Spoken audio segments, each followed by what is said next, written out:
Projetos de interiores mais sustentáveis, isso é possível? Como é que a gente faz? Hoje eu estou com a Luciana, que é no Interiores na Prática, e a gente vai ter um bate-papo de como fazer esses projetos, reformas que pensem e tenham essa consciência da sustentabilidade de maneira viável, eficiente e possível. Vamos lá conversar com a Lu? A gente fica muito na dúvida, né, do que deve fazer para ter um ambiente mais sustentável. Muitas vezes a casa já está pronta, ou então vai fazer uma reforma e não sabe quais são as ações que a gente pode ter para ter um projeto, né, mais eficiente, mais sustentável, mais comprometido com o meio ambiente. E, na verdade, existem várias possibilidades de intervenção e, às vezes, não tão cirúrgica, né? É mais no interior também da edificação. Então, os projetos de interiores podem otimizar essa questão de diversas formas. São os materiais, né, que hoje existem já materiais certificados, madeiras certificadas, madeiras de demolição, revestimentos de vidro reciclado, pastilhas de vidro, por exemplo. Tantos materiais que a gente pode trabalhar com materiais que têm essa certificação, essa qualidade, essa procedência confirmada, garantida, como também a gente pode trabalhar, por exemplo, com equipamentos mais eficientes, seja a economia de água, sim, né? Torneiras que economizam até 60% de água, né? Na hora que você vai ver ao longo de uma vida útil de edificação, 60% no consumo de água é muita coisa. Sim. E mais interessante, né, quando a gente vai falar da classificação de eficiência energética, aquela etiquetagem, né, ou então o selo Procel, que classifica as edificações mais eficientes, tem um item que pontua quando você usa torneiras mais eficientes. Não é só economia de energia, mas também economia de água.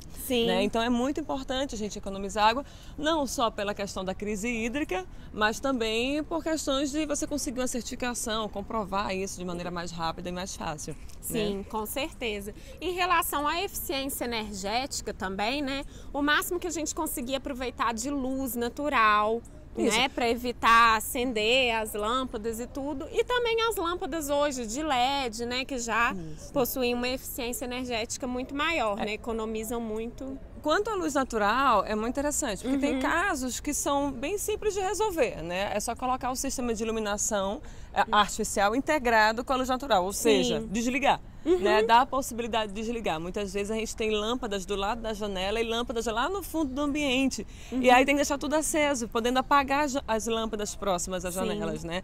Então, integrar com a luz natural quer dizer não usar a luz artificial quando tiver possibilidade de uso da luz natural. Então, isso é muito simples. Mas tem alguns casos que a gente pode fazer um pouco mais incisivo, né? Colocar, por exemplo, uma telha transparente para poder que entre um pouquinho mais de luz natural. Sim. É uma coisa simples. Sim. Né? Ou às vezes colocar um pedaço do teto de vidro também, que às vezes não tem mais espaço para a janela por causa do vizinho, mas às vezes um rasgo no telhado consegue garantir luz natural num ambiente que é muito profundo.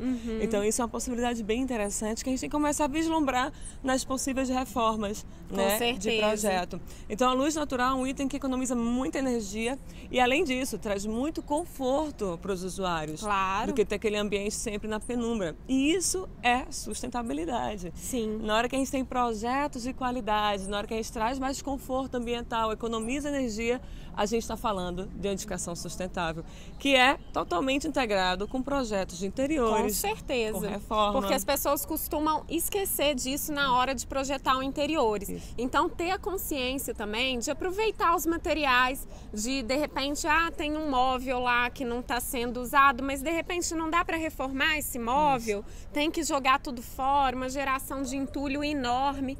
Então vamos pensar aí no nosso meio ambiente, Perfeito. Né? E uma coisa que você me fez lembrar, tem lá em Brasília, né? A Luciana é de Juiz de Fora. Né? E eu moro em Brasília, a Qualia está em Brasília. E lá em Brasília tem um costume muito grande daquelas casas que tem um piso de taco, de madeira, que eu particularmente acho muito bonito. Eu também adoro.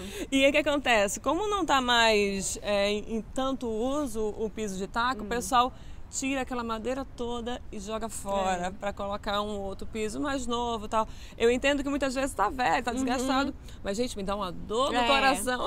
Tem que tomar cuidado com os modismos, né? Exatamente. E, assim, eu acho que o arquiteto de interior, ele tá aí para pensar um pouco fora da caixa também. Perfeito. Então, a gente tem que estar atento às tendências? Tem. Mas usar a criatividade para aproveitar os materiais, isso faz parte do nosso trabalho.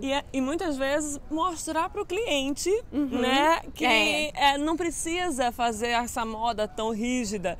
Você pode flexibilizar e vai continuar linda a sua casa, né? Você conseguir perceber o potencial que um produto que já existe, o que já está na sua casa, né? E reformular, ressignificar, reaproveitar. Que isso também é mais um item. E olha, o cliente fica muito feliz quando isso acontece, e então a gente tem que saber passar isso para o cliente também, é muito importante, né? Perfeito. Nas nossas avaliações de consultoria, nas nossas, sempre que vem perguntar pra gente, a gente coloca, por que você não coloca esse material? Por que você não deixa esse outro material? Por que você não aproveita aquela janela em vez de botar, enfim. São muitas questões que são relativamente simples, né? Um outro item que lembrei de iluminação natural. Muitas vezes entra radiação solar na fachada, né? Entra sol batendo na fachada. E aí o pessoal quer colocar, tira a varanda e coloca um blindex. E aí o que acontece? A gente fica com excesso de calor, excesso de carga térmica. Vira uma estufa, né? Vira uma estufa. E na hora que a gente faz isso, a gente prejudica demais o conforto.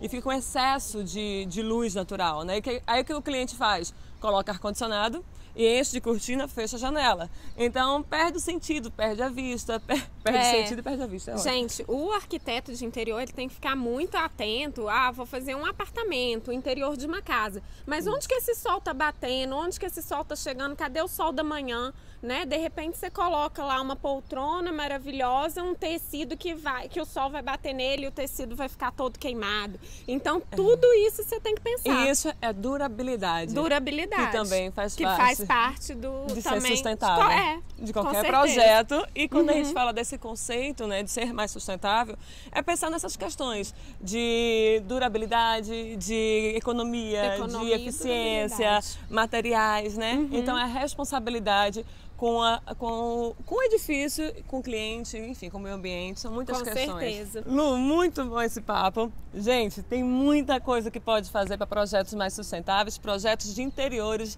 né, projetos na prática que sejam utilizados, técnicas, ideias mais sustentáveis. Então acompanhe a gente no canal, né, curte a página, lá Interiores da Prática, a gente vai conversando junto com a Qualiar.